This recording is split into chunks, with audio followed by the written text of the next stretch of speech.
Bonjour à tous et bienvenue dans Asie à la Une. Je suis Christine. Voyons tout de suite les titres de l'actualité chinoise de ce mercredi 30 novembre. Salon de la voiture de luxe à Guangzhou. Ai Weiwei publie sur Internet les téléphones d'éditeurs de médias d'État.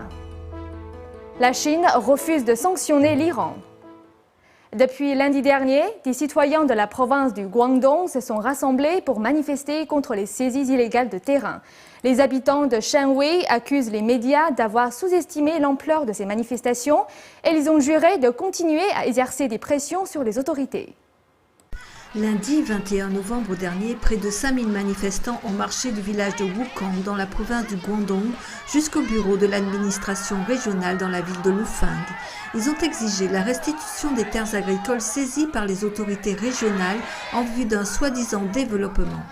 Les médias ont fortement minimisé le nombre de manifestants. Mardi, les habitants en colère contre ces médias ont de nouveau manifesté. J'ai vu un reportage sur une chaîne de télévision locale de Lufeng. Il disait que nous n'étions que 400 manifestants. En réalité, nous étions au moins 4000. Certaines personnes ont compté 6000. Ils ont déclaré que nous n'étions que 400 personnes. Tout le village était en colère. Le conflit avait éclaté en septembre dernier. Des centaines d'habitants avaient saccagé les bureaux de l'administration régionale à Lufeng. Ils avaient également détruit un mur entourant les terres contestées. Les habitants sont encore plus en colère aujourd'hui car les autorités n'ont simplement pas prêté attention à leurs demandes. Les saisies de terres sont généralement liées à un accord entre les entreprises privées et les responsables régionaux. Selon Hu Xintu, professeur à l'Institut de technologie de Pékin, ce problème est particulièrement grave dans le sud de la Chine. La corruption est très grave partout en Chine, mais dans le sud, le problème des saisies de terrain est plus grave encore. Le secteur industriel s'y développe à un rythme plus rapide. La saisie de terrain dans les secteurs industriels et agricoles est encore plus inquiétante. C'est pourquoi la corruption dans le sud est probablement pire. Les sommes d'argent impliquées sont beaucoup plus importantes, car les terrains valent beaucoup plus cher. Les saisies de terrain en Chine augmentent et s'étendent vers les régions moins développées à l'ouest du pays. Des habitants de Wukong ont révélé à NTD Télévision que les autorités locales de Lufeng ont renforcé leurs efforts de propagande et d'éducation idéologique au lieu d'accéder à la demande des habitants de la région. Le régime chinois s'est ouvertement opposé aux nouvelles sanctions contre l'Iran, annoncées par plusieurs pays occidentaux comme un moyen d'isoler l'Iran économiquement et de l'empêcher de développer ses armes nucléaires. Selon les experts, le régime chinois s'oppose à toute sanction concernant l'Iran en raison de ses intérêts et des échanges commerciaux engagés avec l'Iran, en particulier sur le pétrole. Mercredi dernier, le régime chinois a annoncé son opposition aux nouvelles sanctions imposées contre le projet nucléaire de l'Iran. Cette déclaration a été faite après que la Grande-Bretagne, le Canada et les États-Unis aient annoncé lundi dernier des sanctions plus sévères visant à isoler l'économie iranienne. Les nouvelles propositions comprennent le blocage de la Banque centrale d'Iran et la suspension des achats de pétrole iranien. Lors d'une conférence de presse à Beijing, le porte-parole du ministère chinois des Affaires étrangères a déclaré qu'il était nécessaire de renforcer les négociations et la coopération. Nous pensons que la pression et les sanctions ne résoudront pas fondamentalement le problème iranien, mais risquent de le compliquer. Ces sanctions plus strictes font suite à un rapport de l'Agence internationale de l'énergie atomique révélant les aspirations de l'Iran à développer des armes nucléaires. Pour les experts du Moyen-Orient, le régime chinois est surtout intéressé par le pétrole iranien. Pékin s'oppose aux sanctions pour éviter de compromettre ses relations commerciales avec l'Iran. L'Iran est le troisième fournisseur de pétrole de la Chine.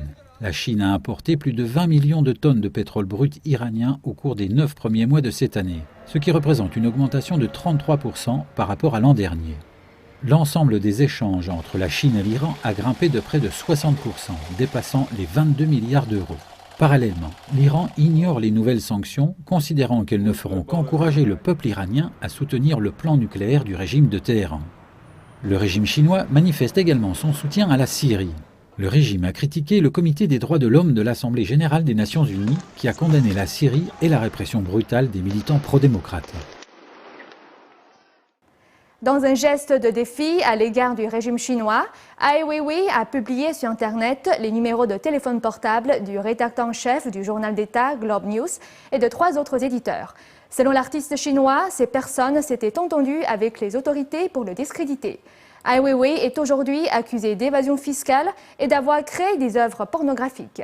L'artiste nie ces accusations et accuse à son tour le régime d'utiliser cette stratégie pour le réduire au silence.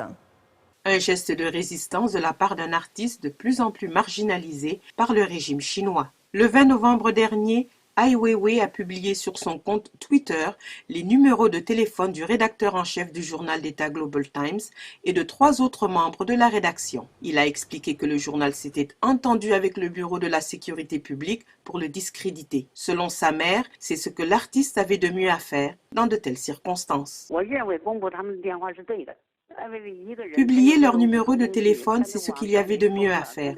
Ai Weiwei, en tant que personne, n'a pas les moyens d'influencer l'opinion publique. Son site internet est bloqué en Chine, son blog aussi. Si vous travaillez dans les médias et que vous racontez n'importe quoi à longueur de journée, mais que vous ne voulez pas que votre numéro de téléphone soit publié, alors c'est que vous manquez de courage.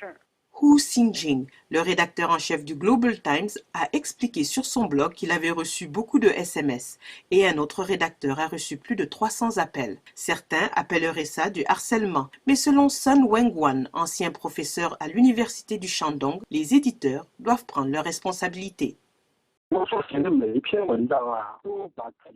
J'ai mis mon numéro de téléphone sur chaque article que j'ai publié pour que les gens puissent me contacter facilement. Si ces gens n'avaient rien fait de mal, cela ne leur poserait pas problème que leur numéro soit rendu public. Cette année, le régime chinois a maintenu Ai Weiwei en détention pendant 81 jours. L'artiste a ensuite été accusé d'évasion fiscale, ce dont il fait appel. La police enquête actuellement sur des accusations de pornographie à cause d'éléments de nudité dans ses œuvres. Une des conditions liées à sa remise en liberté était que l'artiste n'utilise plus les réseaux sociaux.